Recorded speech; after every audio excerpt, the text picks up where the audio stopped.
Welcome to The Explainer. Today we're going to talk about something that's, well, a little sensitive, but it's an incredibly common issue: anal itching. It can be physically and emotionally draining, for sure, but the good news is it's a solvable problem. So let's break down how.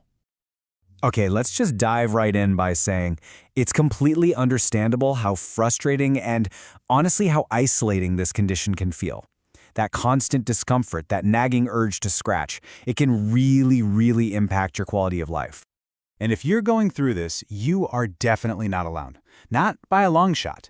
Medical sources estimate that anal itching, or its fancy name, Pruritus Ani, affects up to 5% of the general population. That's a lot more people than you'd think. So, the single most important thing to take away from this is that this is a real, recognized medical issue. It's not just something you have to put up with or ignore. There's a clear path to feeling better, and we're going to walk you through it. First things first, let's get on the same page. What are we actually talking about here from a medical standpoint? Pruritus Ani. It's really just the clinical term for an itchy anus. It specifically describes that persistent irritation and that need to scratch feeling on the skin right around the anal opening. And get this isn't some new modern problem. Doctors have been trying to understand this for centuries. In fact, the official medical definition of an itch that we still use today, it was first written down way back in the 1600s. Now, to really get how to treat this, you first have to understand the real villain of the story: a frustrating, self-perpetuating loop called the itch-scratch cycle. Okay, this slide shows it perfectly. Look at step 1. It all kicks off with an itch, so what do? Step 2, you scratch to get some relief. But, and this is the key, that scratching actually causes tiny little injuries and inflammation in the skin. That's step 3. And that damage, it just makes the nerves fire off even more, which leads right to step 4, an even worse itch, and around you go. So, you see? This means that successful treatment isn't just about putting on a cream to stop a single itch. The real goal, the primary goal, is to break this entire cycle so the skin can finally, fully heal. That's how you stop it from coming back. This brings us to the next big question, right? What is causing this whole cycle to start in the first place? Here's the good news. For most people, about 75% of the time, a specific cause can actually be found. A doctor can usually pinpoint a reason just by talking to you and doing an exam. For that other 25%, it's called idiopathic, which is just a medical way of saying there's no obvious trigger we can find. A lot of the time, the cause is related to stuff in our everyday lives. It could be certain foods and drinks we enjoy like coffee or chocolate.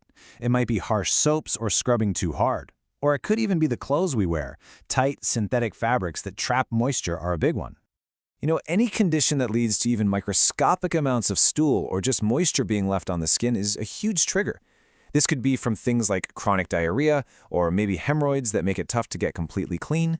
And then sometimes, the itch is really a symptom of something else going on. It might be a skin condition like psoriasis, a simple fungal or bacterial infection, or, much less commonly, it could be a sign of a body-wide issue like diabetes. So, because there are so many possibilities, figuring out the cause usually means a trip to the doctor. Let's pull back the curtain and demystify what that appointment is actually like. First things first, please know that for doctors, this is a routine, common problem. I know it can feel awkward to talk about, but their goal is simple: to help you figure out what's going on and make a plan to get you better. It's all done professionally and with respect. The whole process is really straightforward. It starts with a conversation, just to chat about your symptoms and habits. Then there's a simple visual check of the skin.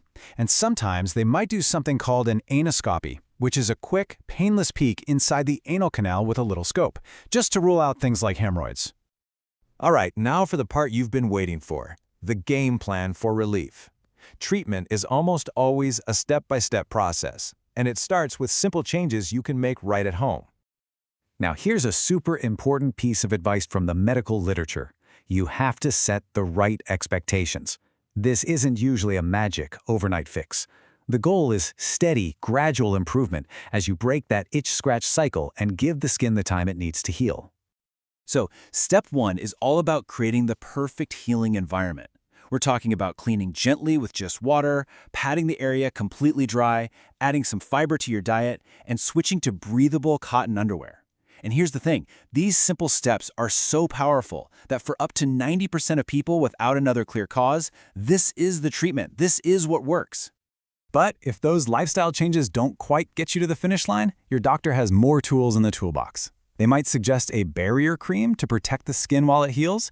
A short course of a mild steroid cream can calm down inflammation fast. And an antihistamine at night can be a game changer to stop you from scratching in your sleep. See the theme here? Every single step, every treatment we've talked about, it all comes back to this one simple, powerful idea. Get the skin clean, keep it dry, and allow it to become intact again. Because healthy, unbroken skin just doesn't itch. So let's wrap this up. The key takeaway is this. If you are dealing with this frustrating condition, please know that it is not something you just have to live with. It's a real, treatable medical problem, and finding lasting relief is absolutely 100% possible.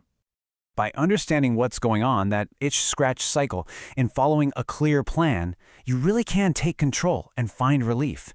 That first step, making the appointment, can feel like the hardest part, but having that conversation with your doctor is what will put you on the path to finally feeling better.